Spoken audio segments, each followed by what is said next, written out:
Oh, pardon. Vas-y, vas-y. De toute façon, on commence. Allez. Il est parti, revenez rien. J'ai une question. C'est pas grave. Tu as vu le titre? T'es déjà envoyé? Ouais. Ok. Et alors, Boker Tov à tous. Boker Tov. Tachem Siyata Dishmaya. On va partager ensemble une étude sur Sukkot à travers les enseignements de Rabbeinu Akadosh, de Rabbi Nachman de Breslev et de Rabbi Nathan de Tachem Siyata Dishmaya, si on arrive à toucher à Rabbi Nathan aussi. On est sur ce route là aujourd'hui. On est donc Erev Sukkot. On a quoi, 2 jours avant Sukkot. On est en plein dans les mitzvot de Sukkot, préparation de la Soukha, le plaisir de se faire mal au dos, etc., etc. Bon, Hashem. Et de chercher les arba minimes. Vous savez tout ce que les mitzvot de Sukkot apportent, en tout cas représentent. Et on va essayer de toucher un peu à ça parce que Rabbi Nachman nous dévoile que c'est pas stam des mitzvot, qui ont été choisis par hasard. Les mitzvot de Sukkot, c'est des mitzvot qui correspondent à la grandeur qu'on doit atteindre et au niveau spirituel qu'on doit atteindre au moment de Sukkot. Et qu'est-ce que ça veut dire ce niveau spirituel et cette grandeur-là? On va voir que Béhémet, comme je l'ai dit un peu hier déjà, les mitzvot de Sukkot, c'est des clés pour des portes en haut qui ne sont accessibles qu'à Sukkot. Vous savez qu'à chaque fête, il y a la lumière d'Hachem, une certaine lumière d'Hachem qui descend. Ouais, c'est une lumière d'Hachem qui descend. Et la lumière d'Hachem de Sukkot, elle est accessible à travers les mitzvot de Sukkot. Et c'est la raison pour laquelle,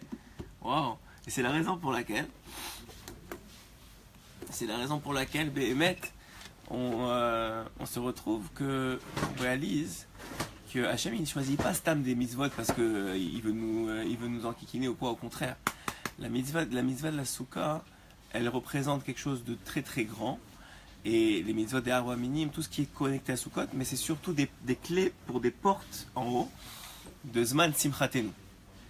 On sait que dans la Tfila on dit que Sukkot c'est Zman Simchatenu. C'est quoi Zman Simchatenu? C'est le temps de notre joie. On sait que pendant Sukkot, la Gemara nous dit il y avait Simcha au temple, à l'époque du temple. Il y avait Simcha Bet HaShoeva. Et c'est quoi Simcha Bet HaShoeva? Donc c'était les libations d'eau qu'on faisait au temple. Et il y avait une joie énorme qui rentrait à l'intérieur des cœurs des hommes, qui assistaient à cette Simcha-là. Et la Gemara nous dit que celui qui n'a pas assisté à Simcha Bet HaShoeva, il n'a pas vu de joie, il sait pas c'est quoi la joie. Concrètement, c'est ça qu'elle dit la Gemara. Et pourquoi Stam à ce moment-là? Je comprends pas. Il y a d'autres moments où à Pessah, quand ils amenaient tous les corbanotes, etc., où les Béné Israël y montaient au temple. Pourquoi particulièrement à ce moment-là? Alors on va voir comment exactement pourquoi. Parce que Hachem, c'est un temps propice. Hachem, et à chaque période de l'année, il y a une façon de se comporter avec laquelle il agit. Et pas seulement une façon de se comporter, mais aussi comme j'ai dit, des mitzvot et un comportement que nous, on doit avoir vis-à-vis de lui, qui nous a demandé d'avoir, qui est propice à ouvrir des portes dans le ciel. Et la porte de Sukkot, c'est Zman Simchatenu. C'est cette porte-là qui s'appelle le temps de la joie. Alors, on va voir, Bezrat Hashem et Siyata Dishmaya, comment ça fonctionne. Premièrement, il faut comprendre que pour arriver à Sukkot, Hachem, il a mis en place une ma'ala. Une ma'ala, c'est-à-dire des étapes. Et quelles étapes il a mis? Il a mis Elul, Tishrei, avec Rosh Hashanah, avec les 10 jours de Tchouva, avec Baruch Hashem, Kippour, qu'on vient de passer, pour arriver à Sukkot. Et pourquoi est-ce qu'il fallait cette préparation-là à Sukkot? Et après ça, Baruch Hashem, on aura Simchat Torah et Shemini Atzeret. Mais pourquoi est-ce qu'on a besoin de cette préparation-là? Parce que simplement, Rabbeinu il nous explique, et j'en ai parlé déjà un peu hier, on va le reprendre le Hanyan aujourd'hui. Rabbeinu il nous explique que Béhémet, ce qui arrive, c'est que pour atteindre un niveau de joie intense, il faut avoir, la joie, elle vient de quoi? Elle vient une vraie joie, on parle d'une joie sincère, elle vient d'une connexion, d'un sentiment d'amour et de connexion que tu as avec le Boré Olam, que tu as avec Akadosh Baruch Hu. Et ce sentiment de connexion et d'amour que tu as avec Hachem, alors celui-là, il ne peut arriver qu'après les étapes que Hachem nous a demandé d'avoir. Ça veut dire quoi? Alors Rosh Hashanah, c'est l'étape où on dit à Hachem, tu es notre roi. Donc tu reconnais qu'il y a un roi dans le monde, ça s'appelle Rosh Hashanah. Ensuite de ça, il y a les 10 jours de Tchouva, évidemment. Ensuite de ça, il y a Yom Kippour. C'est quoi Yom Kippour? C'est l'annulation du corps au profit de l'âme. C'est-à-dire quoi? Qu'on reconnaît qu'on a une âme. Le fait de savoir qu'un juif, il a une âme, donc une partie divine en lui, c'est énorme. Et c'est une source de joie, mais c'est une source de connexion, puisque la connexion, on le sait, elle passe par l'âme. Et on a expliqué hier comment le corps, il agit dans cette connexion-là, c'est-à-dire que le fait que l'âme prenne le pas sur le corps, permet la connexion. Et une fois qu'on a réalisé qu'on est les fils d'Hachem, puisqu'on a une partie d'âme, alors à ce moment-là, on est capable de rentrer dans Sukkot. Et c'est quoi Sukkot? C'est Zman Simchatenu. Ça veut dire quoi Zman Simchatenu? Ça veut dire que Behemet, maintenant que tu sais qu'il y a un roi, et maintenant que tu sais que tu es le fils du roi, maintenant que tu es convaincu de ça et que tu as touché cette Nukuda-là, maintenant tu peux être heureux. Maintenant tu peux être connecté à Hachem. Maintenant, peut-être dans l'année, tu as oublié qu'il y avait un roi.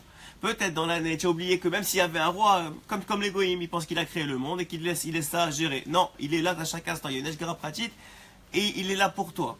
Et il est descendu des 7 cieux pour venir à Kippour, etc. comme on a dit. Alors maintenant que tu sais ça, rentre dans ce man Simchatenu, tu peux rentrer dans la vraie joie. Parce que la vraie joie, elle est celle de la connexion avec Akadosh Baruch Hu. C'est pour ça que nous Israël, Simchat Petashuvah, c'est Dafka pendant Sukkot. Pourtant, il y avait d'autres rassemblements pendant l'année. Mais Sukkot, c'est propice à connaître cette joie-là, à toucher à cette joie-là. Et on va voir que Rabbeinu, il dévoile qu'à travers chaque mitzvah que Hachem nous demande de faire, il y a des sodotes, il y a des ségoulottes, il y a des clés qui viennent tous revenir à une seule et même chose: comment redonner la joie aux Juifs. Pourquoi? Parce que le but de toute la Hitlavut, de toute la Torah, la prière, etc., c'est de faire ça avec joie. C'est comme il nous a dit Hachem: si vous faites ça avec joie, si la Torah elle nous dit, pourquoi est-ce que le temple il a été détruit et il y a une patte colle qui est sortie? Parce que vous avez quitté ma Torah. Et Chazal nous dit: mais ils n'ont pas quitté la Torah, ils faisaient là encore la Torah. Ils ne faisaient pas la Torah avec joie. Ils n'avaient pas cette lavoude, cet amour d'Hachem au moment de faire la Torah. Et cette correspondance, cette connexion, elle peut être retrouvée à Sukkot à travers les mitzvot de Sukkot. Évidemment, à travers les quelques jours qu'on a de préparation aux mitzvot de Sukkot. Regardez ce qu'il dit Rabbeinu. Alidé mitzvot Sukkot, zochin les shefa eloki. Et on va voir comment chaque chose qu'il va dire, c'est connecté à la joie. Vous allez voir que Behemet, non, c'est la place d'Abraham là-bas, il ne bouge pas. Alidé mitzvot Sukkot, zochin les shefa eloki. À travers la mitzvah de Sukkot, on accède à l'abondance divine. Chez où Bechinat Ruach HaKodesh, qui s'appelle le Ruach HaKodesh, qui s'appelle le Ruach HaKodesh, ça veut dire le souffle divin, le souffle de sainteté. Ça veut dire quoi? Haïnou chez Zochin et Asik Sechel Gadol. Ça veut dire que grâce à la mitzvah de Sukkah, tu peux avoir la chance d'avoir une connexion avec l'esprit divin, avec le Sechel Gadol, c'est-à-dire la compréhension divine. Chez Bechinat Mekifina Al-Shalem, c'est quoi cette compréhension divine? Rabbeinu, il explique qu'un homme, quel que soit son niveau, il y a un niveau supérieur qui l'attend. Et ce niveau supérieur, comment il s'habille? Il s'habille grâce à des compréhensions d'Hachem qui sont extérieures à lui. Ouais, c'est-à-dire elles sont contenues autour de sa tête, mais elles n'arrivent pas à rentrer dans sa tête parce qu'il n'a pas encore les kélim, il n'a pas encore les réceptacles pour pouvoir recevoir cette compréhension-là. Hein? Alors, à qui pour le fait de mettre comment on appelle ça, le talit sur soi-même, on avait dit que ça contient. Ça permet de ne pas les disperser. Mais Sukkot, tu as un cadeau à Sukkot, c'est que la Sukkot, comme c'est les Hanan et Kavod, donc c'est la présence divine. Donc nous disent Razal, c'est comme un Ubar, c'est comme un embryon dans le ventre de sa mère. Donc ça veut dire quoi? Ça veut dire que maintenant tu es dans l'esprit divin Kaviachol. Tu es dans le ventre de ta mère, et ta maman c'est la Shrina. Donc la Shrina elle t'entoure. Donc maintenant tu n'as pas besoin de faire d'efforts dans le sens que qu'est-ce que mange l'embryon? Il mange la nourriture de sa mère. Donc nous dit Razal, quand tu es dans la souka, tu as cette chance-là de pouvoir goûter à la nourriture de ta maman qui s'appelle l'intelligence divine.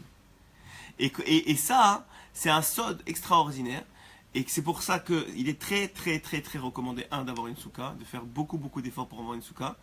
En plus de ça, Rabbeinu il nous dit, il va le dire, je vais vous le dire, c'est Bechinat Eretz Israël. La terre d'Eretz Israël, c'est l'une des seules mitzvot qu'on fait avec tout notre corps. On rentre dans la terre d'Israël, ouais. Il y a 3 mitzvot en vérité qu'on fait avec tout notre corps. La souka, qui s'appelle rentrer dans donc on a dit la shrina. On est entouré par les nekavot, on est entouré par Hachem, on rentre comme si on retournait dans le ventre de notre mère. Ensuite de ça, et on a ce sentiment-là extraordinaire pour n'importe qui, même celui qui est loin. qu'on voit, et surtout en Israël, quand on voit toutes les soukottes, etc., on a ce sentiment-là d'être comme des enfants. Et Béhémet, ce que j'ai dit hier, moi en tout cas, personnellement, la fête que je préférais quand j'étais enfant, c'était Soukot. Il y avait toujours plein d'invités, il y avait toujours une cibra, le soir, on a les guirlandes, il y a le truc de la petite chaise des Yahonavi. C'est une fête d'enfants, moi. Je sais que les enfants, ils attendent ça, non? Hein? Au Maroc, ouais, bon, frère, mais même ailleurs, c'est pas seulement au Maroc. On commence par, on va dire, les Tunisiens, ils vont dire non, nous aussi, ou pas nous aussi. Ah ouais, en principe. Je sais pas, à l'époque au Maroc, c'était Meyouchad, vraiment. Et c'est aussi une sifra d'ava parce que tout le monde invite les autres, il y a qui arrivent pas à la souka, toujours. Il y a le fait, même si tu l'avais juste pour le kiddush, au moins il fait la bracha et tout. Il y a comme ça, il y a un inyan comme ça, après Kippour, après toutes les mahalotes, de tomber dans Soukot. Mais ce qui est extraordinaire, comme on a dit, c'est que c'est une des 3 mitzvot qu'on fait avec tout le corps. Et donc, pourquoi on le fait avec tout le corps? Parce que tout notre corps est inclus dans la Shrina. Eretz Israël, c'est la même chose, c'est une Bechina de Shrina. Et celui qui rentre dans Eretz Israël et qui veut rentrer, parce qu'il y a toujours l'inyan de ne pas vouloir, alors lui aussi, il est inclus et qu'il fait avec tout le corps. Et la Shabbat, c'est la 3e mitzvah qu'on fait avec tout le corps. On rentre dans le temps, notre corps rentre dans le temps. Et ce temps-là, que tu le veuilles ou que tu le veuilles pas, comme quand tu es en Eretz Israël, que tu le veuilles ou que tu le veuilles pas, comme quand tu es dans la Souka, même si que tu le veuilles ou que tu le veuilles pas, tu es dans la Souka, tu manges dans la Souka, tu fais la Souka. Et c'est pour ça que Rabbeinu il dit il faut faire très attention, il y a Yetzerara qui veut te faire sortir de la souka pendant Soukot. Parce qu'il y a un Yetzerara comme ça, il dit en vérité aussi que comme Eretz Israël, et comme le Shabbat, et comme la souka, c'est Tikkun Abrit. Et le problème, il dit Rabbeinu, c'est que et c'est rapporté chez Rabbi Nathan, que le Tikkun Abrit, il crée des clipotes, beaucoup de clipotes, il crée des écorces, on a beaucoup parlé du concept d'écorce, oui, et ces clipotes-là, elles t'empêchent de te connecter à Kadosh Baruch Hu. Et Rabbi Nathan il dit Dafka dans la prière. Parce que la Torah, tu peux étudier, parce que malheureusement, quand tu as des clipotes de Tikkun Abrit, la Torah, elle sert le Yetzerara. Ça, c'est quelque chose qu'il faut comprendre. On ne peut pas le sortir comme ça de son contexte. Mais il faut comprendre que la Torah, on pourrait l'étudier parce que ça reste intellectuel. Et tant que ça reste intellectuel, alors on arrive à avoir quelqu'un qui a un Gamma Brit, Chas Veshalom, il pourrait aussi étudier la Torah. Mais la Tfila, se connecter sincèrement avec Akadosh Baruch Hu, il dit Rabbi Nathan, si tu n'as pas de Tikkun Abrit, c'est pas possible. Parce que les clipotes du Gamma Brit, du défaut de l'alliance, il ferme ta bouche. Et il dit justement, quand tu rentres dans la souka, tu as une connexion. Et c'est pour ça qu'il dit ici, allez des mitzvah de souka, zochin et taharat alev. Grâce à la mitzvah de souka, on est zoché, on reçoit une purification du cœur. Et grâce à ça, on est capable de parler avec le Baruch. C'est pour ça que moi je crois, et c'est vrai, le soir quand tout le monde dort, et vous êtes dans la souka, et tu es dans ton lit dans la souka, il fait beau, Hachem Israël, il fait beau, et tu ouvres ta bouche pour parler avec Hachem, et tu as les étoiles au-dessus de ta tête. C'est des moments uniques dans le monde. Et c'est Béhémet comme ça, en Israël en plus, peut-être en France ils n'ont pas cette chance-là malheureusement, même si bon, Hachem, il y en a qui font beaucoup d'efforts pour aller dans la souka communautaire, etc. Mais c'est sûr qu'ici, on est zoré d'avoir cette chance-là de pouvoir faire la souka n'importe où, on vit la fête ici. Au Hachem, on les voit dans la rue, etc. Alors, et il dit pas seulement ça, puisque maintenant tu as des makifines sont devenus nimi, c'est-à-dire que tout ce qui est extérieur à toi, et grâce à la souka, tu as eu cette chance-là que ça rentre à l'intérieur de ta tête, de ton cerveau, toutes ces compréhensions-là, et que tu as maintenant une ouverture de la bouche qui t'est facilitée au moment de Soukot, alors tu vas avoir des diburim chadashim, tu vas avoir des nouvelles paroles qui vont sortir. Comme je vous ai dit, le Einyan de Hitbodedut, ça c'est Ravarouche qui le rapporte. Le Einyan de Hitbodedut, c'est pas d'attendre que tu aies envie de parler pour parler. Parce qu'il dit, il rapporte Ravarouche au nom de Rabbi Nachman, que les Diburim, ils t'attendent à l'endroit de la Hitbodedut. C'est-à-dire que ton effort, c'est de dire, je veux faire Hitbodedut, et de prendre un zman, et un temps, et un lieu que tu réserves à Hitbodedut. Et les paroles, ils t'attendent là-bas. Et encore plus, il dit ici, encore plus à travers la mitzvah de Soukha. Alors, et tout ça, c'est connecté avec la Simra. Pourquoi? Parce que Rabbeinu il dit, et Chazal de façon générale ils disent, En Simra et la Torah. Il n'y a pas de Simra, c'est pas la Torah. Maintenant, si toi, tu as une chance maintenant, grâce à la Souka, de recevoir des makifines, c'est-à-dire des choses que tu comprendrais jamais de ta vie, mais tu les comprends grâce à la Souka, parce que maintenant tu es dans l'embryon de ta mère et tu reçois la nourriture directement de ta mère sans écran. Alors maintenant tu comprends des choses de Torah, des sous-notes de Torah que tu n'aurais jamais compris. Donc c'est sûr que si tu arrives à toucher à ce niveau-là, tu vas recevoir et tu vas toucher et tu vas avoir une simra de connexion qui est incroyable. Et la simra de Bet HaShoeva, contrairement à ce que les gens pensent, c'est simra Bet HaShoeva, ça s'appelle Bet HaShoeva. Pourquoi? Parce que c'est une simra grâce aux offrandes de libation d'eau. Et c'est quoi l'eau? C'est la Torah. Donc en vérité, tu as une offrande de libation, tu as une offrande d'eau, tu as une connexion de Torah que tu ne peux pas avoir pendant aucun autre moment de l'année pendant Sukkot. C'est une connexion de Torah, et pas n'importe quelle Torah, une Torah Matokutvash, le Zohar, la Torah du secret. La Torah que normalement les gens ils étudient pas. Mais tu as une envie comme ça pendant Sukkot d'ouvrir des livres comme ça que tu n'as jamais ouvert, du Zohar, des choses que tu ouvrirais pas normalement ou que tu crois pas qui sont pas pour toi. Mais d'Afka pendant Sukkot, tu vas avoir une éclavoute comme ça, une connexion avec Hachem, ou du l'écouter Maron, Baruch Hachem. En plus, vous savez que la Yula de Rabbeinu, elle tombe pendant Sukkot, Baruch Hachem, le 4e jour de Sukkot qui est Yesod, qui correspond à Moshe. Je vous ai dit que Moshe et Rabbi Nachman, ils ont la même Neshama, ou ils ont une partie de la même Neshama en tout cas. Et donc quoi? Et c'est pas pour rien que Rabbeinu il a quitté ce monde le 4e jour de Sukkot, et qui est le Yesod, qui est aussi le Tikkun Abrit. Yesod c'est Tikkun Abrit, puisque Yesod ça correspond au Tikkun Abrit. Et donc ça, tout ça c'est lié ensemble. Quoi, Yesod c'est Tikkun Abrit. Ouais, mais c'est le jour. Hein, c'est Yosef. Mais aussi avec Moshe ça tombe. Yosef c'est Tikkun Abrit, tu as raison. Mais comme ça, il y a une athlavout le 4e jour, que Béhémet, tout peut se connecter ensemble. Et on va voir comment il le dit. Souka et Segulat Labanim. Vous savez que. Moshe c'est Netzar. Hein?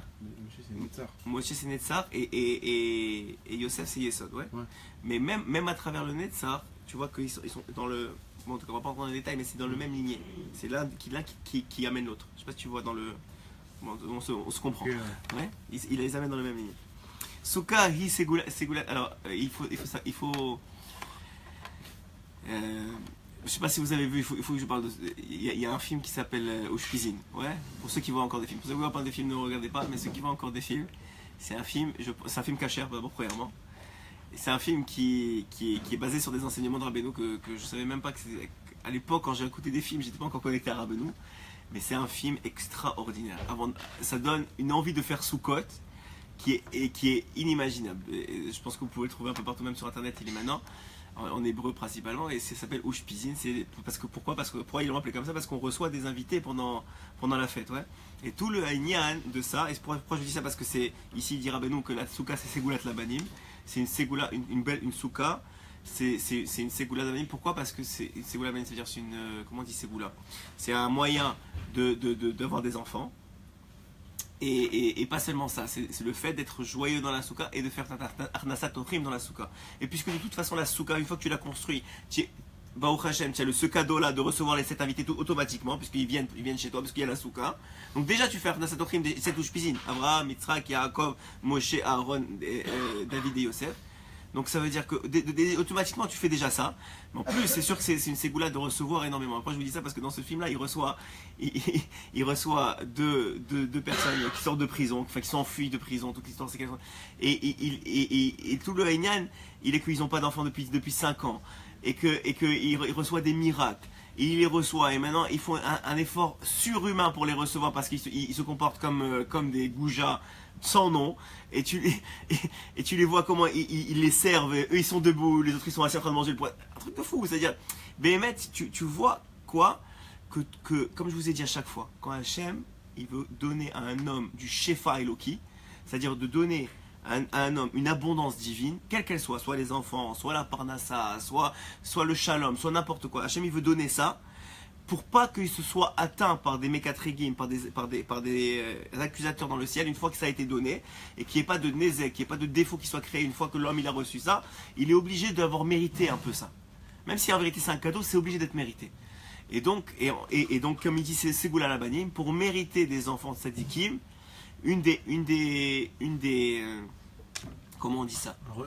Une des façons la meilleure de faire, c'est de faire Messirut Nefesh, d'en recevoir les invités à Sukkot. C'est une Messirut Nefesh. Ça veut dire que ça, si tu reçois des amis, c'est bien.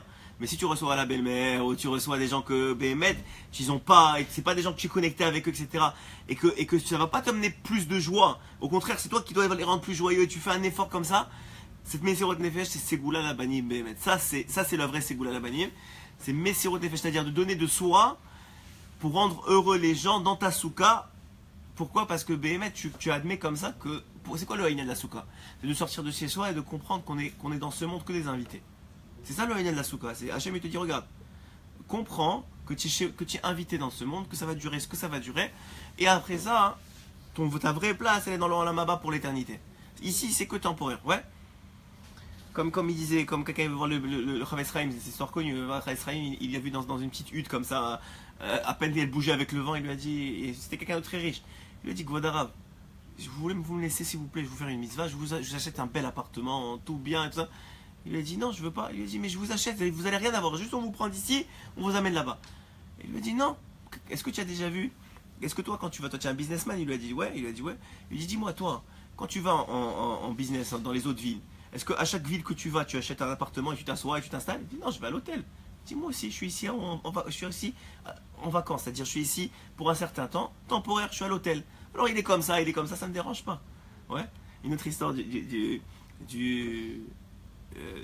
Chavetz Chaim qui est très cachour à Sukkot, c'est le Henyan d'être Sameir. Vous savez qu'à chaque fête, il y a une mitzvah d'être Sameir sa femme. Ouais, c'est une grande mitzvah. Surtout parce que maintenant elle va faire beaucoup d'efforts pour recevoir les invités, elle va se préparer, etc. Donc il y a une grande mitzvah, c'est rapporté dans la Gemara, qu'il y a même un Henyan de s'endetter pour lui acheter un cadeau, Erev les fêtes, Erev Chagim, et en particulier dans Sukkot. Et pas seulement ça, mais il y a un lien très très important de faire très attention à être sa mère à sa femme pendant la fête.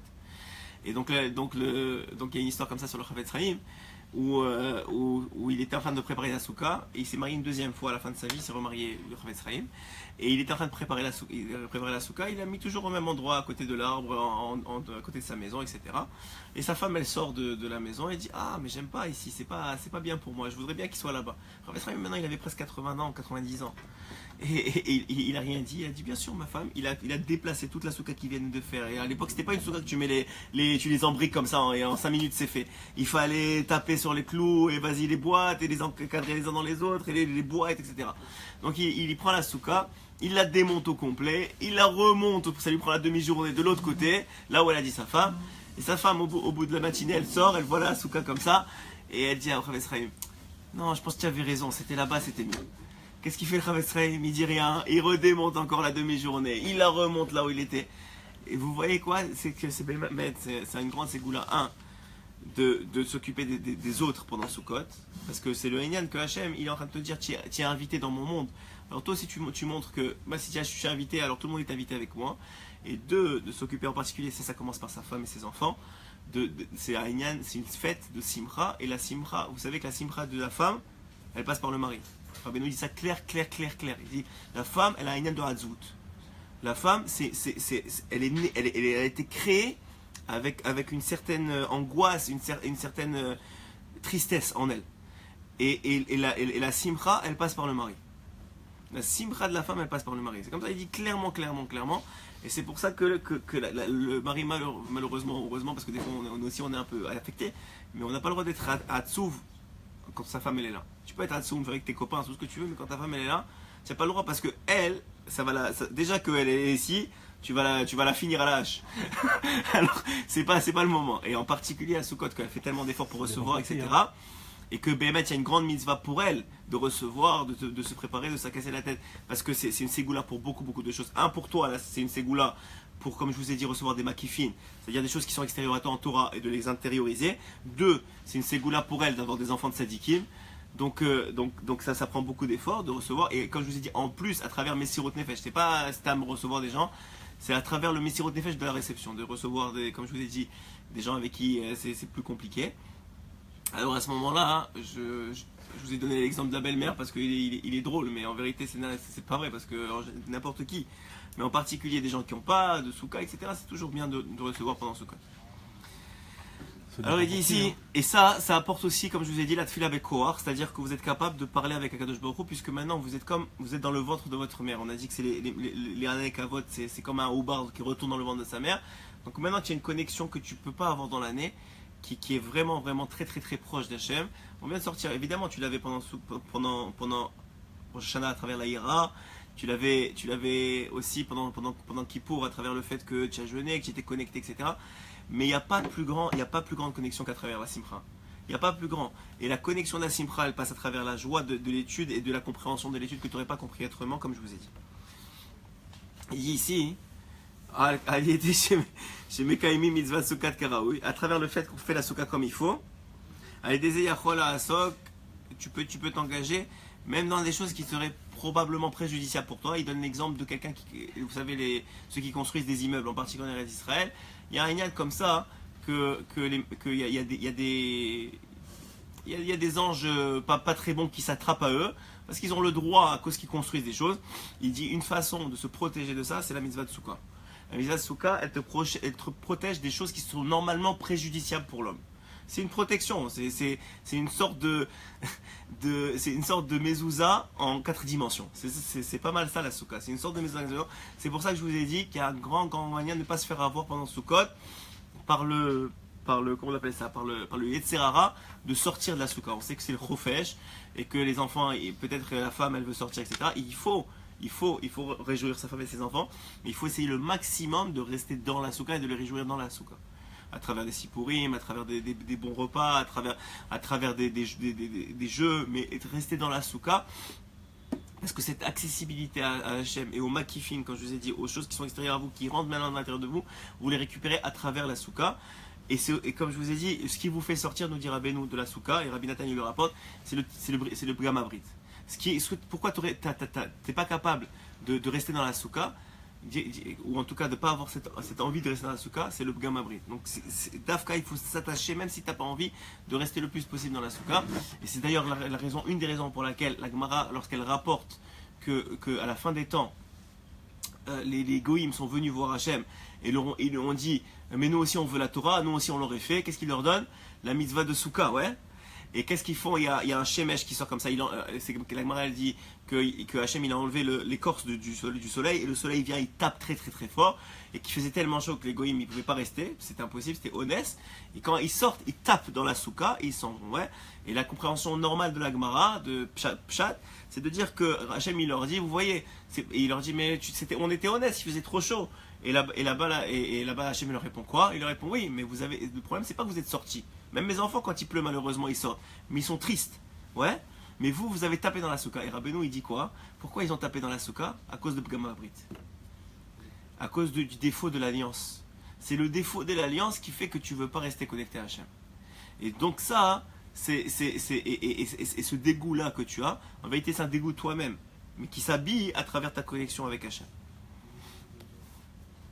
Et il dit, allez, nirnesim bas Soukha, regardez comment c'est beau. À travers le fait qu'on rentre dans la Soukha, na'asim be'atzmam bechinat Torah. On devient de nous-mêmes des Sefer Torah. Pourquoi? Parce que comme je vous ai dit, normalement, dans tout le reste de l'année, pour recevoir de la Torah, il faut être matpid, il faut étudier, il faut essayer de comprendre, il faut se casser la tête. Et la Soukha, elle t'enlève ça. Hachem, il te dit, viens dans ma Soukha, puisque tu es chez moi, tous les livres sont ouverts. Viens et lis et étudie. C'est pour ça c'est une très très très grande sécoula d'étudier des sodotes de Torah pendant Soukot dans la Soukha. Ça veut dire que maintenant, Hacher, votre avruta du matin, elle est dans la Soukha.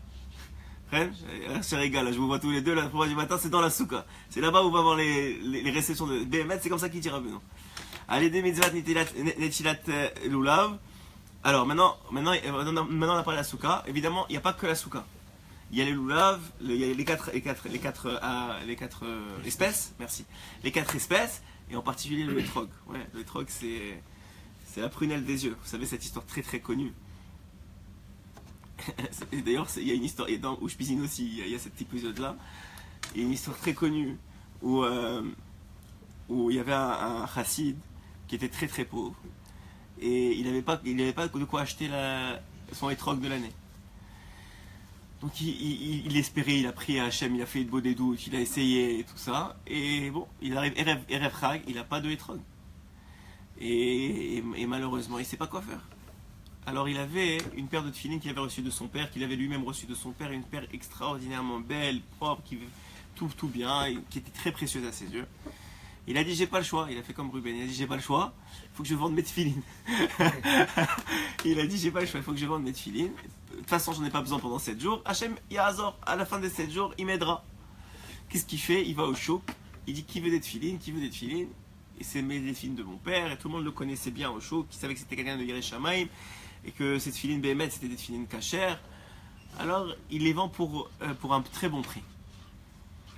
Et qu'est-ce qu'il fait cet homme-là? Il prend toute la somme, il va chez le vendeur de hétrog, il lui dit donne-moi le plus beau hétrog, le yahalom.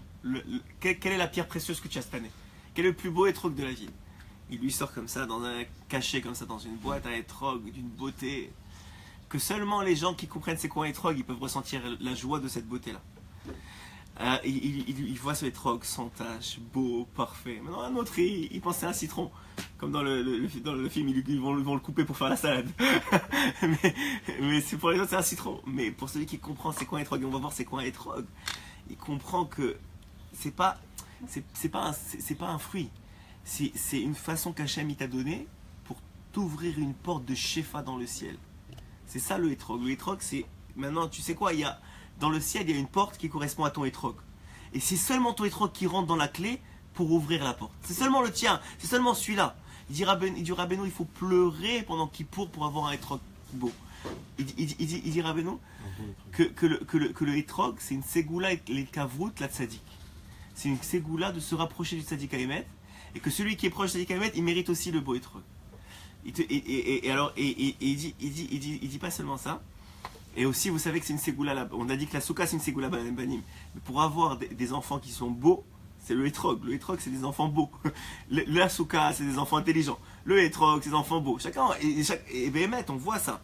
Et même celui qui a déjà des enfants, hein, vous savez que tous les Rosh Hashanah, ça repart. C'est-à-dire leur comportement, etc. Tu vois des gens, et vous allez voir. Hein, il y a des gens, même si c'est de l'argent, ça veut rien dire. Il y a des gens, ils achètent des super beaux hétrogs, et pendant la fête, ils se tarient. Ils commencent à avoir des défauts que tu n'avais pas vu au début. Et d'autres, qu'ils achètent un hétrog qui est moyen, mais pendant la fête, il devient de plus en plus beau. Il commence à jaunir, il commence à sentir bon. Tu le vois, que ça ne dépend pas de l'argent. Ça ne dépend pas de l'argent, ça dépend de Béhémet, des midot de l'homme et comment l'homme il évolue, il connecte à travers la souka. Alors si tu parles dans ce sens-là, le mec qui a 80 ans, il a plus d'enfants. Non, je te dis, c'est même quand celui qui a des enfants, c'est le comportement des enfants, leur beauté dans l'année, elle va dépendre aussi de ça. Même s'ils sont déjà là, leur âme, elle se raffine avec les années. Ouais. Tu comprends? Ça veut dire que c'est pas seulement les enfants. C'est sûr que c'est le pshat pachout, c'est que les enfants qui vont venir. Celui qui n'a pas d'enfants ou celui qui va avoir des enfants, qu'il achète, qu'il investisse dans les drogues à 100%. Mais même celui qui a déjà des enfants, premièrement, ses enfants, ils vont aussi avoir des enfants, donc ça c'est connecté, mais aussi le fait même que son enfant, il est pas terminé, il évolue dans la vie. Donc lui aussi, il est influencé par le drogue de son père. Ouais. Et donc quoi? Donc il dit ici, pourquoi je vous dis ça? Donc le troc c'est une ségoula des kavod tzadik. Et je vous ai dit, le troc c'est une clé pour ta porte en haut. Et d'ailleurs, c'est pas toi qui choisis le troc, c'est Hachem qui choisit le troc pour toi. Alors cet homme-là, pour faire court, il a vendu cette filine pour acheter, il a mis tout l'argent, il n'a rien gardé, il a mis tout l'argent pour le troc. Donc maintenant il était tellement content, il était d'une simra parce qu'il comprenait c'est quoi, il vient d'acheter, vous savez on achète l'ouverture du Echal à Kippour, il vient d'acheter l'ouverture de la plus belle porte dans le ciel. C'est pas l'ouverture de la, il vient d'acheter l'ouverture de la plus belle porte dans le ciel. Il était tellement heureux, il rentre chez lui, simra, en dansant. Sûrement il était Breslev, même si l'histoire ne le dit pas. Mais il était comme ça, Taberartano, mais Kolamin. Il était bête la route comme ça, il rentre chez lui, sa femme lui dit qu'est-ce que tu as, qu'est-ce qu'il y a? Ouais, tu sautes comme ça, qu'est-ce qui t'arrive? Et il dit regarde ça, regarde ce que je viens d'acheter. Il dit quoi? Et regarde les trucs comme ça. Il dit mais d'où tu as eu l'argent? On n'a même pas de quoi, on a à peine de quoi manger pour la fête. D'où tu as eu l'argent? Alors elle lui dit rien, j'ai vendu mes téfilés. Il fallait que j'achète un hétrog. J'ai senti qu'il fallait que j'achète un hétrog. Qu'est-ce qu'elle fait? La femme, elle était blessée et enragée. Qu'est-ce qu'elle fait? Elle jette le hétrog par terre, elle casse le pitom. Donc le hétrog est plus cachère, c'est même pas encore la fête. Ouais? Elle est plus cachère. Maintenant, qu'est-ce que ferait la plupart d'entre nous? Une gifle, non pas une gifle, ouais. Tu n'es pas encore marié toi. mais pas les coups. mais c'est sûr qu'on serait dans un énervement, dans une rage. Mais quoi, je viens de donner ma vie pour ce hétrog. Tu comprends pas la valeur, etc. Et lui, qu'est-ce qu'il fait? Il baisse la tête. Et il danse encore plus. Alors la femme, elle dit quoi? Ça te suffit pas que j'ai décassé ton hétrog? Elle dit qu'est-ce que je vais faire maintenant? Mais ça c'est un niveau extraordinaire. Si j'ai dit à Hachem je veux un hétrog, j'ai vendu mes tefilines, j'ai prouvé à Hachem que ce que je voulais c'était ça. Maintenant toi tu me casses le hétrog.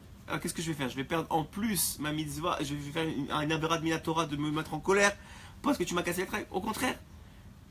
Comme il dit là-bas, si vous voyez, c'est incroyable. Moi, je vois à travers Ushpizin, ce film-là, comment les enseignements de Rabbeinu ils sont incroyables. Vous savez, je vous ai déjà dit, je sais, il lui a dit, je sais que Rabbi Nachman il dit, non, il l'a pas dit, moi je vous l'ajoute, je sais que Rabbi Nachman il dit que quand Hachem il veut donner du shefa, de l'argent à un homme, il lui envoie du kaas, il lui envoie de la colère.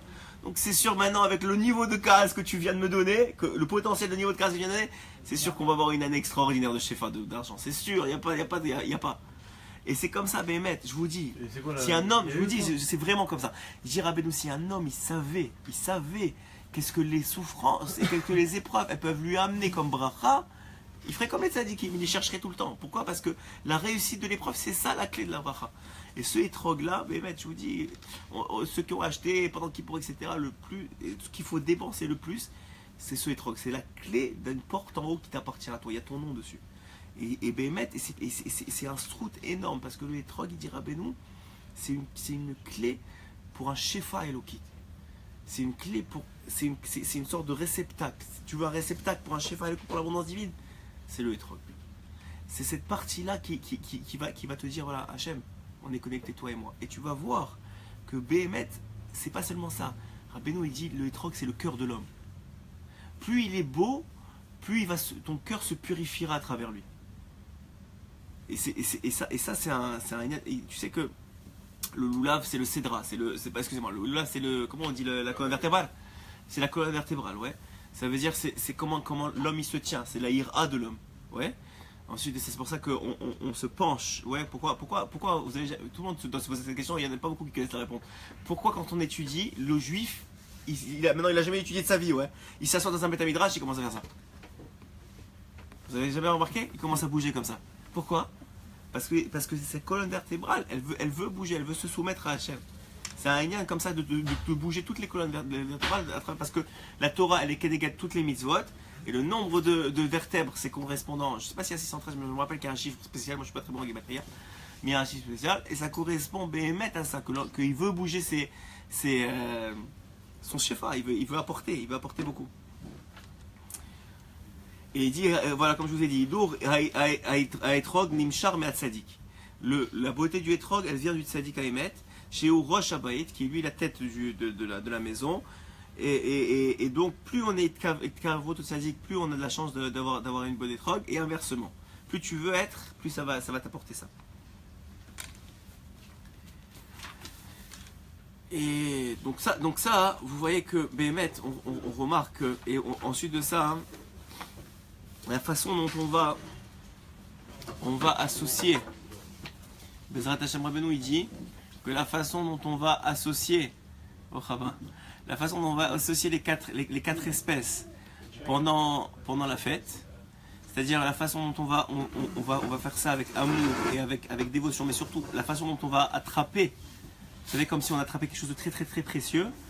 Alors étant donné que chacun correspond à une partie du peuple d'Israël, on est en train de s'attacher aux sources des âmes de Ham Israël qui s'appelle la Shrina.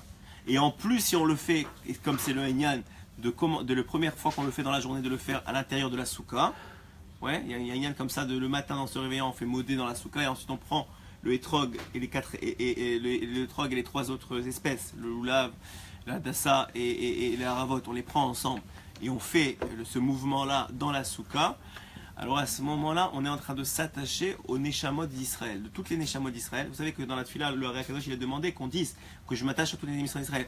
Et bien, à Sukkot, c'est bien de le dire, mais en faisant ça, tu t'attaches automatiquement, nous dit Rabbeinu, à toutes les Neshamot d'Israël qui sont contenues, parce que la Shrina, c'est la mère des Neshamot d'Israël. Donc tu es dans l'embryon, tu reviens comme un enfant dans le ventre de sa mère. Et en plus de ça, le fait d'attacher, tu prouves à travers ça que tu comprends que le peuple d'Israël, il est un. Vous savez, ce Hayan très connu, que le Etrog c'est celui qui sent bon, que le Lulav, etc. Il y a une beauté entre la beauté qui est la Torah et le sentir bon qui sont les mitzvot. Il y a une sorte de Hayan comme ça, que chacun du peuple juif il a son rôle, il a sa partie. Et ensemble, tu montres que Béhémet, on est un. Et en faisant ça, il n'y a pas plus grande ségoula pour se rapprocher d'Hachem. Sachez une seule chose, s'il y a une chose à comprendre, c'est qu'il n'y a pas une plus grande ségoula de se rapprocher d'Hachem que de se rapprocher des juifs qui sont autour de toi. Et de les rendre heureux et de les rendre sa mère. Il n'y a pas une plus grande ségoula pour se rapprocher d'Hachem. Il n'y a pas. Pourquoi? Parce que Hachem, il te dit, regarde, moi, qu'est-ce que tu aimes chez l'autre? L'autre, il n'a rien à voir avec toi. L'autre, il n'a rien à voir avec toi. Et non seulement il n'a rien à voir avec toi, peut-être pire, il est complètement opposé à toi. Et il n'a pas les mêmes moyens, tout ça. Mais quand toi, quand tu te rapproches de lui, qu'est-ce que tu fais en vérité? Tu dis, j'admets, en faisant ça, je suis témoin qu'il a une partie de Dieu en toi. C'est ça que tu fais quand tu aimes un autre juif. Lui, le gars, la plupart du temps, et lui, ça va, il est très très fort, il te fait voir juste les choses qui sont différentes de toi. Et Dafka, ceux qui t'énervent ou qui sont pas bien. Et quand toi, tu fais Messirot Nefesh, encore une fois, le Inyan de Sukkot, c'est un Inyan de Messirot Nefesh. Quand tu fais Messirot Nefesh, c'est-à-dire que tu prends sur toi et tu travailles sur toi pour dire non, cet homme-là, il est juif, donc il a une partie d'Hachem en lui. Qu'est-ce que tu fais? Tu reconnais la présence d'Hachem en lui. Et quand tu reconnais la présence d'Hachem en lui, qu'est-ce que tu fais? Tu dis, ok, cet homme-là, Béhémet, il y a Hachem dans le monde. Et en faisant ça, tu viens de t'approcher d'Hachem d'une façon qui est les malaminateva. Tu viens de monter d'un niveau parce que Hachem, tu peux t'approcher à travers l'arbre, comme il dit Rabbeinu. Rabbeinu dit comment tu fais pour t'approcher d'Hachem? Tu vois les éléments qu'il a mis autour de toi. C'est tout, il y a tout Hachem dedans, ouais. Tu vois les éléments qu'il a mis autour de toi et à travers ça, tu es capable de te connecter. Mais quand tu fais ça à travers le juif, ça tu viens d'exploser les mondes.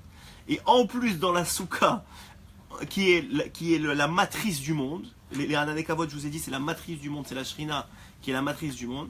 Tu viens, Béhémet, de toucher à un point culminant de Sukkot. C'est ça, Sukkot. C'est ça, la Simcha. Il y avait deux choses pourquoi on était Sameach à Sukkot.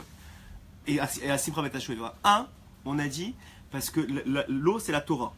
Donc, Hachem, il te donne un cadeau de Torah à Sukkot. Si tu veux, sache que tu n'as pas besoin de te matmid, tu n'as pas besoin de te peiner dans la Torah pour recevoir des compréhensions à Sukkot. Ça, c'est le premier Yann. Deux, c'est que Sukkot, c'est un Inyan de Hardout. Tout le monde se rassemblait, tout le monde dansait ensemble. C'est un Inyan d'union entre les Juifs. Et maintenant, tu viens de faire exactement les deux clés de la Simcha. On va parler de la Simcha. C'est quoi les deux clés de la Simcha? C'est la connexion avec Hachem et la connexion avec les autres. Est-ce que quelqu'un qui a des marloquettes avec tout le monde, il est sa mère? C'est impossible qu'il soit sa mère. C'est impossible qu'il soit sa mère. Le shalom, c'est la simcha. Si tu es en shalom avec tout le monde, t'aime bien, et tu es bien, et tout le monde est content, etc., de te voir, toi tu es content de voir les autres, c'est ça la simcha. Si ta femme, elle t'applaudit quand tu rentres, c'est comme un roi. Mais si elle arrive avec le étrog, avec le jeté à la tête, ça marche pas. C'est-à-dire, même si c'est sous-cote, etc., il n'y a pas. Et ça passe par une chose, c'est un messirot nefesh de notre part. Je vous ai dit parce que la source de la joie de la maison, c'est l'homme. C'est clair, Rabbeinu nous dit ça clairement. Donc c'est un messirot nefesh de notre part de se forcer à amener la simcha et quels que soient les événements, de ne pas rentrer en colère, de faire très attention d'amener de la simcha et de réjouir sa femme, parce que la source de la simcha des enfants, c'est aussi la femme. Ouais, c'est parce que Rabbeinu il dit que le nefesh de l'homme, c'est la femme. Ça veut dire, vous savez qu'on a plusieurs parties dans la neshama. La plus basse, c'est le nefesh, ouais. Le nefesh de l'homme, c'est la femme. Ok, ça veut dire que dans le ciel, il y a ton nefesh, ouais, et ça correspond à la femme. Maintenant, ça correspond, il dit Rabbeinu dans l'écoute morale, ça correspond à un arbre, et les branches de l'arbre, c'est tes enfants. C'est-à-dire, ils viennent de ta femme. C'est-à-dire qu'en vérité, le Shefa Eloki que tu peux transmettre à tes enfants, c'est 99,9%, il va passer par la femme, pas par toi. Il passe par la femme, c'est-à-dire même si toi tu t'investis dans tes enfants, etc., si ta femme elle n'a pas une relation de chinour avec tes enfants, et si elle n'a pas une relation de donner de l'amour à tes enfants, même si toi tu en donnes beaucoup, c'est beaucoup moins efficace. Par contre, si tu donnes beaucoup d'amour à ta femme et que cet amour-là, ou de Torah à ta femme, et que cette Torah-là, elle passe par ta femme pour entrer par tes enfants, et là c'est le vrai moyen de faire les choses. C'est pour ça qu'en vérité, l'homme il n'a pas tellement besoin d'être là. Il a besoin d'être là pour sa femme. Et quand sa femme, elle reçoit de lui, elle est capable de retransmettre. Et donc, il dit ici, donc ça c'est la source de la joie. Et ça, comment on arrive à ça? Alors, tout le Haïnian, il est que pendant Sukkot, il faut mettre beaucoup de joie. Et je vous ai dit que pendant Sukkot, il faut essayer de ne pas quitter la Soukha. Donc comment on fait pour être joyeux et de ne pas quitter la Soukha? Alors il dit, ben non, allez des Rikoudim. Tu mets de la musique dans la Soukha, tu demandes aux voisins d'être un peu gentil cette semaine-là et de pas trop s'énerver avec toi. Il dit allez des Rikoudim, tu te sautes. Mais tu sautes, tu prends tes enfants, tu mets de la musique et tu sautes dans la Soukha. Même si on prend pour un fou, c'est pas grave. Et taper des mains. Tu viens, tu chantes, tu tapes des mains. Béhémet, tu es dans une ikla avout que tu comprends que Hachem il est là. Hachem, il t'entoure. C'est une mezouza en 4 dimensions, la souka. C'est une mezouza en 4 dimensions qui vient, il t'entoure, il te prend dans ses bras, il te dit viens, ça y est, maintenant tu es avec moi, il n'y a pas, oublie tout le reste. Soukot, il n'y a pas. C'est un grand idéal de ne pas travailler pendant les problèmes avec Soukot. Vous savez que la halakha, elle dit que celui qui n'est pas sûr qu'il va perdre de l'argent pendant Soukot, c'est-à-dire perdre, pas gagner, il va un manque à gagner. Il perd de l'argent. Le gars, il a son entrepôt qui brûle. Ok?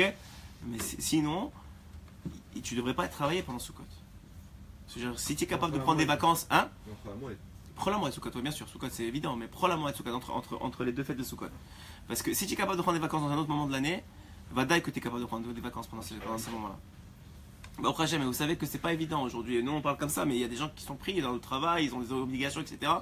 Il ne faut pas être béatzout, mais le plus que tu peux donner à la souka, le mieux c'est manger tous les repas. Les Chabad, ils sont très makpid sur ça, ils boivent même pas en dehors, etc. Pourquoi? Parce que tous les makifim maintenant, tu vas recevoir des makifim, des compréhensions de Torah. Et tout ça, ça passe aussi par la nourriture, ça passe par les chants, ça passe par les battements, ça passe par le fait que tu reçois de la joie. Tout ce que tu fais dans la souka, ça va te rentrer des makifim. Des makifim, c'est des compréhensions extérieures à toi, que tu n'as pas, que ton keli, il n'est pas capable de recevoir normalement. Tu as un keli, on va dire, qui est j'ai pas de verre aujourd'hui, mais tu as un verre qui est comme ça. Tu peux remplir seulement sur le montant du verre, ouais. Maintenant, non merci, ça va. Maintenant, Rabbeinu, il te dit, grâce à la souka, ton verre il grandit. Hachem, il te fait grandir le verre et tu peux recevoir des compréhensions de Torah que jamais tu aurais compris. C'est pour ça qu'il y a un grand idéal, je vous ai dit, d'étudier dans la souka. C'est bien beau tout ça, mais ça fait 10 ans qu'on fait la souka, mais on comprend toujours rien. C'est vrai? Non, c'est pas vrai. D'abord, premièrement, tu viens plus au shiur. Deuxièmement, tu as commencé à étudier Rabbeinu. Donc, c'est pas vrai ce que tu dis. D'accord, mais. C'est pas vrai. C'est pas vrai ce que tu dis. Ne dis pas des bêtises. On devrait Non, tu as des makifim maintenant. Tu ne peux pas dire que tu vas saler. D'accord, mais au moins. tu as ouvert un Zohar. Alors, regarde ce qu'on fait faire. Ouvre un Zohar cette année dans la souka. Et regarde ce que ça fait. Ouvre un Zohar en hébreu, même si tu veux. Ou même un Zohar. Regarde ce qu'il met un Zohar. Ouvre un Zohar. Non, c'est ça que je dis. Mais c'est ça qu'il faut. C'est ça le Inyan. C'est qu'il faut combattre cet esprit-là à Soukot. À Soukot, ça ne dépend pas de toi. La Torah que tu vas comprendre, elle ne dépend pas de toi. C'est un cadeau d'Hachem. Hachem, il te dit. Et c'est ça qu'il dit Rabbeinu. Rabbeinu Mefourash, il dit. La Souka, c'est la Shrina. Et la Shrina, c'est la mère des âmes Israël. Et la maman, tu manges, quand tu es dans le ventre de ta mère, tu manges sans avoir à faire d'efforts. Il dit la même chose. La Torah que tu vas recevoir à Soukot, c'est sans effort. Et il faut croire ça. Si tu n'as pas des mots dans ça, c'est sûr. Mais toi, d'abord, je t'ai vu évoluer dans les dernières années, c'est pas vrai ce que tu dis. Ah, c'est le moment où tu peux prendre. Tu m'as connu la semaine dernière. Non, ben voilà, depuis la semaine dernière. Hein. C'est le moment où tu peux aller plus que ton potentiel. Exactement. Tu peux dépasser ton potentiel. Merci. Tu peux dépasser ton potentiel. Et ça, c'est Dafka à travers la joie. Pourquoi? Parce qu'il dit Tsarir les trachek. Et la joie, comme je vous ai dit, elle passe à travers des choses simples. Tu tapes des mains, tu sautes, tu mets de la musique, tu chantes. C'est ça. C'est même des choses très simples que tout le monde est capable de faire. Mais on a cette gêne qui n'est pas une bonne gêne. Une gêne de genre, soi-disant, écoute, les gens ils vont croire quoi? Alors qu'au contraire, c'est le moment de faire ça. Si tu l'as dans une maison privée, tant mieux. Mais même si tu es dans une souka, même dans la rue, etc., c'est le moment, tout le monde fait ça. Tout le monde tape des mains, tout le monde chante, c'est le moment de ça. Il dit que. Ça c'est exactement, on a commencé à dire comme ça. Il faut s'éloigner énormément, il dit Rabbeinu, énormément. C'est rare qu'il dit meod. Il dit beaucoup, il faut s'éloigner de la hazvut, de la tristesse. Qui a clipote, parce que tout ce qui t'empêche de te connecter à Hachem, toutes les clipotes, c'est-à-dire les écorces qui font que tu n'as pas cette connexion-là, elles viennent de la tristesse. Et plus la tristesse elle grandit, plus tu es en exil, puisque tu n'es pas connecté à Hachem. Et la présence divine, qui est normalement la joie d'Israël, elle n'est pas là. Pourquoi? Parce que la présence divine, et ça c'est un chidouche que Chazal ils disent, la présence divine elle ne dépend pas d'Hachem. La présence divine, elle ne dépend pas d'Hachem. Elle dépend du juif. La présence divine, elle ne dépend pas d'Hachem. Hachem, il est aussi là à Soukot, qu'il est à Kippour, qu'il est le 13 Av, qu'il est tout, il n'y a pas. Mais seulement, elle dépend du juif. Alors maintenant, Hachem, il te donne des clés pour ouvrir des portes de connexion. Ça s'appelle les mitzvot. Et ça, à Soukot, on en a des puissantes comme vous n'avez jamais vu. Mais elle dépend du juif. C'est-à-dire, le gars, il peut faire les 4 rabbins minimes, il peut faire la Souka comme il a dit. Et il n'est pas bien, il est énervé, et c'est normal parce qu'il y a un grand Yetzerara de ne pas être joyeux à Soukot, parce que maintenant tu vas recevoir des choses extraordinaires. Donc c'est normal que Yetzerara. Et si lui il te dit, c'est ça la différence. Je vous l'ai expliqué hier, mais il y en a qui n'étaient pas là, je vais vous le réexpliquer. Il y a deux façons de voir les épreuves de la vie. Quand je parle d'épreuve, je parle de la colère, quelqu'un qui ressent de la colère, ou de la jalousie, ou de l'envie. C'est des épreuves aussi, c'est une épreuve qui est pnimite, qui est intérieure, qui est spirituelle, mais c'est une épreuve. Il y a deux façons de la voir. Soit tu dis, oh, pourquoi ça m'arrive, et je comprends pas, et j'en ai marre, et regarde comment je suis, et tu rentres dans la hazout. Et ce que tu fais, c'est que tu fais le jeu du Yetzirah, parce que le Yetzirah, il utilise le moyen qu'Hachem il a donné pour te faire grandir, pour te dire, regarde comment t'es nul. Alors qu'au contraire, les sadikim, qu'est-ce qu'ils font avec cette épreuve-là? Ils disent, je comprends, c'est normal que je suis un Ben Adam, je suis un homme. Hachem, il m'a créé avec de la jalousie, il m'a créé avec de la colère, il m'a créé, et c'est normal, c'est plus que normal, c'est nécessaire que je sois coléreux. Pourquoi? Comme je vous ai dit hier, je suis nécessaire que je sois coléreux parce que c'est le seul moyen que je me montre à moi-même et à Hachem que je suis capable de dépasser la colère. S'il n'y a pas de colère, je ne suis pas capable de dépasser. Je ne suis pas capable de me contrôler. Comment je peux contrôler la colère? C'est si elle existe. Ouais. Comment cet homme-là que je vous dis l'exemple, il a réussi à avoir le Shefa Eloki cette année-là d'une abondance de Shefa? Comment il a réussi? Parce que Hachem il a envoyé une épreuve de colère. Il a tenu. Mais comment tu peux tenir s'il n'y a pas d'épreuve? Donc en vérité, c'est ça les tzadikim ce qu'ils avaient compris. Pourquoi ils étaient smirim quand ils voyaient des épreuves? Ah, Hachem, il veut me donner quelque chose. Il m'aime. Alors que nous les Israélites disent, regarde comment il te déteste, Hachem. T'es à moins que rien, tu t'énerves tout le temps, t'as tout le temps dans le cœur de la jalousie. Mais non, c'est maintenant que tu es. Au contraire, c'est un moyen, nous dire à Benoît, de monter de niveau. Hachem, il te donne ça, il te dit maintenant, regarde, tu veux t'énerver. Mais regarde, Hachem, je le fais pas. C'est Soukot, je veux être joyeux, je vais ma femme, mes enfants, je contrôle. Ouais. Et même si tu contrôles pas, le regret d'avoir pas contrôlé, c'est aussi un niveau. Ça veut dire qu'il y a toujours de quoi s'accrocher. C'est ça qu'il dit ici, éloigne-toi là, c'est que du Yetzirara, c'est que des clipotes, c'est que d'une façon de te déconnecter d'Hachem. Hachem, il te met pas la colère pour te déconnecter de lui, il te met de la colère pour te connecter à lui. C'est le plus grand niveau de connexion, c'est à travers le Yetzirara. Vas-y. Il n'y a pas une aide-voûte positive? Il n'y a pas une tristesse positive. Genre être triste pour mieux remonter ou après pour. Et Rabbeinu il dit que la Néphila, le fait de tomber, c'est un inyan, c'est pour remonter. Pas la tristesse. Mais pas la tristesse. Il dit la tristesse, méode, éloigne-toi, éloigne-toi, Ah, mais on éloigne-toi. peut pas parce que c'est quelque chose de sentimental. Je vous ai déjà expliqué, la tristesse, c'est pas le Nef Nishbar. Ouais. Ce qu'on a eu à Kippour, il fallait pleurer. Mais c'est pas de la tristesse. C'est un Lev Nishbar. Je vous ai expliqué, mais je vous le réexplique. Lev Nishbar, c'est pas la même chose. Lev Nishbar, c'est un cœur brisé. Un cœur brisé, c'est ce qu'on a demandé à Kippour. Est-ce qu'on ne demande pas à Soukot? Soukot, vous n'avez pas de cœur brisé. Mais à Kippour, vous a demandé un cœur brisé. C'est pourquoi on demande de pleurer. Comment on peut pleurer? Parce qu'on a un cœur brisé. C'est quoi un cœur brisé? C'est de réaliser, Hachem, regarde toute l'année comment je suis loin de toi. J'en ai marre, je veux plus. Je veux plus, même si je sais que la colère, c'est fait pour me rapprocher. Mais combien de fois je suis tombé? Combien de fois je me suis énervé? Combien de fois j'ai triché? C'est un lève nishbar, ça veut dire, je suis pas au niveau, j'aimerais être au niveau des tzadikim, je suis pas au niveau. Ça s'appelle un cœur brisé. Mais la hadvout, il n'y a pas, ça n'existe pas dans le monde du juif. La hadvout, ça n'existe pas. Être triste, c'est-à-dire,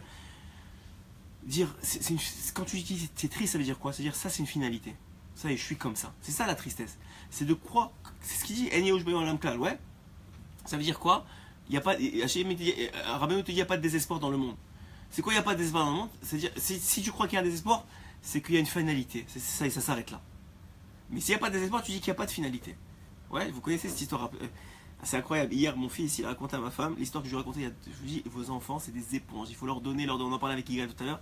Il faut leur donner, on ne réalise pas combien c'est des éponges. Il y a 2 ans, j'ai raconté une histoire à mon fils. Une histoire que j'ai lue dans un livre où c'est écrit dans quelles conditions Rabbeinu il a dévoilé cet enseignement-là. En Yehush Ba'olam Klal, il n'y a pas de Yehush dans le monde. Il n'y a pas de désespoir dans le monde. Et on va finir cette histoire parce qu'il est déjà tard, mais je vais vous dire ça. Et mon fils, il a dit à ma femme, il a dit, est-ce que tu sais pourquoi est-ce qu'il y a écrit, Rabbeinu il a dit En Yehush Ba'olam Klal, il lui a raconté l'histoire. Moi je ne me rappelle même pas que j'avais raconté ça, et je ne me rappelle même pas que c'était ça l'histoire. Alors je vous raconte l'histoire, on va finir avec ça. Et bien, c'est ça qu'il faut tenir à Soukot. L'histoire elle est comme ça. Rabbeinu il rapporte, il y avait un homme qui était extrêmement pauvre. Et à l'époque, il y en avait beaucoup. Il y avait un extrêmement pauvre, il n'y avait même pas de quoi manger, il n'avait rien. Il a prié à Hachem, il a dit à Hachem, j'en peux plus, je t'en supplie, donne-moi une parnassa, j'en peux plus. Mais il avait toujours la émouna, mais il tombait dans la tristesse. Dans ses hibou de doute, il disait, Hachem, je sais que tu veux pas que je sois triste, mais je suis triste. Je ne peux pas faire autrement, je suis triste. Qu'est-ce qui se passe? Il travaillait dans un champ, et un jour, Hachem il lui fait trouver un diamant. Mais d'une beauté, vous n'avez jamais vu un diamant pareil. Il va voir le bijoutier de l'époque, et il dit, regarde ce que j'ai trouvé, combien tu penses que ça vaut? Il lui a dit, j'ai jamais vu un diamant comme ça.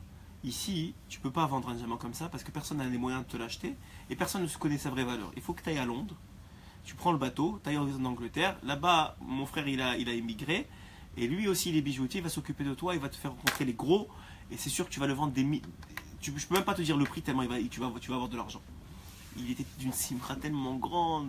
Il lui dit, mais j'ai même pas de quoi payer le billet pour monter dans le bateau. J'ai rien à part ce diamant. Il lui dit, écoute-moi bien, tu arrives là-bas, tu vas voir le capitaine, tu lui dis, écoute-moi, regarde ce que j'ai dans la poche. Une fois que je le vends, je te donne un bon montant. Avec, laisse-moi monter.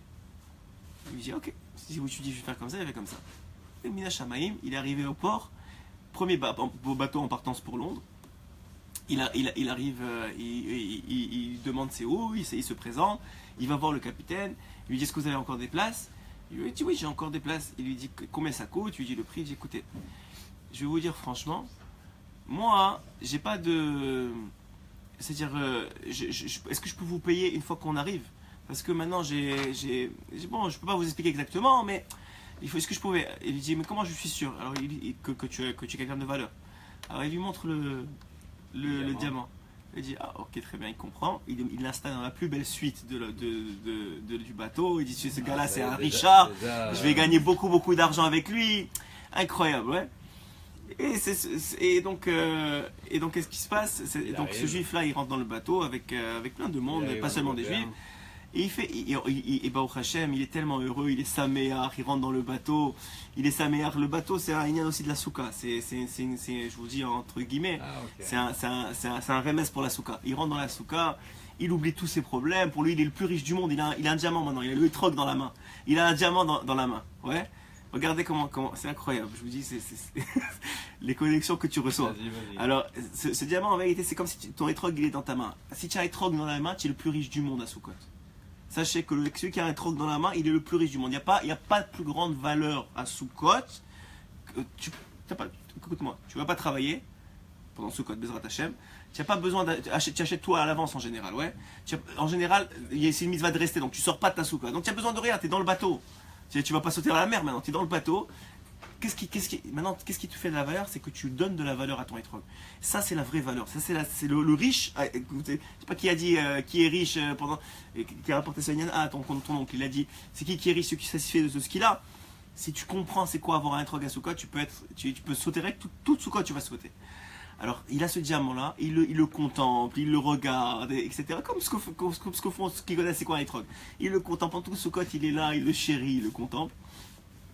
Et évidemment, le propriétaire du bateau, il s'occupe de lui, mais à Khouz, il lui envoie le repas, il est comme un Richard. Et un jour, pendant ce voyage-là, il s'endort. Ouais. Et la femme de ménage, elle rentre pour ramasser, pour nettoyer, etc., comme elle le fait tous les jours. Et qu'est-ce qu'elle fait? Elle ne veut pas le réveiller. Donc qu'est-ce qui se passe? Elle prend tout ce qu'il y avait sur la table, tous les déchets qu'il avait mangés, etc., elle les prend et elle les jette à la mer. Dans ce table-là, il avait aussi ce diamant-là. Il est parti à la mer. Il se réveille. Qu'est-ce qu'il fait? Il ne trouve pas. Alors il a deux solutions, encore une fois. Il a une épreuve, il a deux solutions. Soit il s'énerve, il commence à faire un balagan, etc. Mais il dit, si je fais ça, le propriétaire du bateau, il va se rendre compte que j'ai plus de quoi le payer, il va me jeter à la mer. Donc qu'est-ce qu'il fait? Il dit, j'ai une solution. Je fais confiance en Hachem. C'est lui qui m'a donné la demande, n'est-ce pas? Et maintenant ce diamant-là, il me l'a repris. Alors il m'a repris. Il a sûrement mieux pour moi. Donc je vais faire semblant que je l'ai encore. Comme ça, au moins, j'ai encore jusqu'à la fin du bateau, j'ai encore la chambre et j'ai encore de quoi manger. Donc il fait semblant, il dit rien au propriétaire du bateau, au conducteur, il dit rien. Et il continue à avoir le shefa et l'abondance pendant tous les Soukot. Il commence à avoir le shefa et l'abondance dans tous les Soukot. Très bien. Il commence et c'est bientôt la fin du voyage. Bon, et c'est sûr que le stress, il commence à monter un peu. Il dit, comment je vais faire? J'ai plus de diamants, j'ai même pas de quoi payer ma place. Et il arrive, quelqu'un qui tape à sa porte. C'est qui? C'est le propriétaire du bateau, le conducteur du bateau, je sais pas, le capitaine, on appelle ça. Ouais. Le capitaine. Il tape à sa porte, il dit, voilà, est-ce que je peux te demander une faveur? Il lui dit, oui, bien sûr, pas de problème.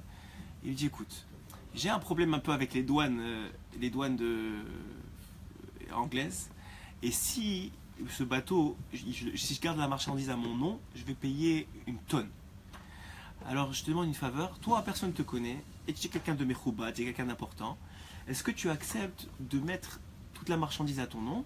Et puisque de toute façon je sais que tu n'as pas besoin de l'argent pour cette marchandise, tu ne vas pas me voler, à la fin tu me rends la marchandise. C'est tout, une fois qu'on arrive et que tu as passé la douane, tu me rends la marchandise et c'est fini. Et pour te remercier, je t'offre le voyage. Il lui dit ok, très bien, pas de problème. Alors déjà il voit que bon Hachem, je t'aborde chez moi, comment tu t'occupes de moi, tu m'as amené aux États-Unis, tu m'as amené en Angleterre, bon Hachem, merci beaucoup. Mais l'histoire elle s'arrête pas là. L'histoire elle s'arrête pas là. Qu'est-ce qui se passe? Ils font le contrat, ils signent le contrat, tout est beau. Maintenant il y a une marchandise, il y a des tapis d'Orient. Il a fait des mois de voyage dans cette marchandise là, beaucoup plus que son diamant. Il faut cette marchandise là. Qu'est-ce qui se passe? Dans la veille qu'ils arrivent à bon port, le capitaine est dans sa cabine et il quitte ce monde. C'est son zman de quitter ce monde. Non. Maintenant ils arrivent, Rabbeinu rapporte, ils arrivent à bon port. Maintenant il dit oui le capitaine il est décédé, il est plus là. À qui appartient ça? Il appartient à ce monsieur-là. Ce monsieur-là il se retrouve avec les titres de propriété et il sort de Soukot avec toute l'abondance, tout le shefa, tout le truc. Il dit Rabbeinu, ça c'est la preuve que En Yehush Ba'olam Klal. Il n'y a pas de désespoir. Ce qui compte c'est la finalité et que dans la ma'ala, dans le chemin, juste garde la confiance parce que En Yehush Ba'olam Klal. Chazak ou Baruch. Voilà, une belle histoire à raconter. Une belle histoire à raconter. En Yehush. Ouais, il faut faire la chanson là. Allô. Chazak.